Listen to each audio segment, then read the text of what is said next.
Hello everyone, welcome to my video. I'm back again today with another update with my progress in the Bloomscape 2023 crochet along. And this crochet along can be found over at the Secret Yarnery YouTube channel. And if you have been keeping up with my progress, you'll remember that in my last video I shared with you how with my flower, the yarn that I was using, the yarn was just too drapey and the flower would not hold its shape. And I had tried to make my own variation of petals and they just would collapse in on to the center of the flower.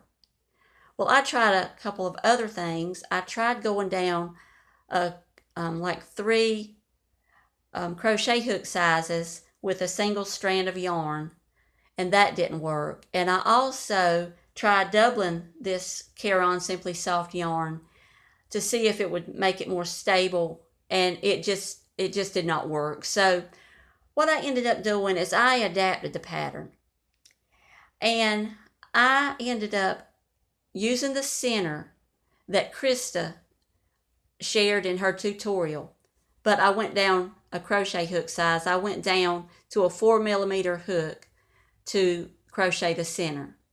But for the petals, I used another video tutorial from a YouTube channel called Knitting My Hobby. And I'm very pleased with how the petals turned out. They're very stable and the flower does hold its shape on the square. But in this, in the petals, I only have 16 petals. And when Krista finished making the center, there are 16 stitches in the center when you complete it. And so I ended up with 16 petals. And once I completed these petals, I did go back up to a crochet hook size 5mm, and then I continued on with Krista's video tutorial for the rest of the square.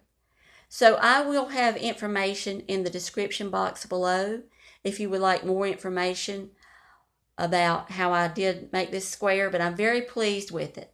The flower does hold its shape very well. The petals are not going to come up. You can see it's very stable, even with the Caron Simply Soft. The yarn is not doubled. I just used a 4mm crochet hook. But anyway, if you like my video, please give me a thumbs up. And if you would like to be notified when I update my YouTube channel with new videos, please subscribe to my channel. But thanks for watching. Bye-bye.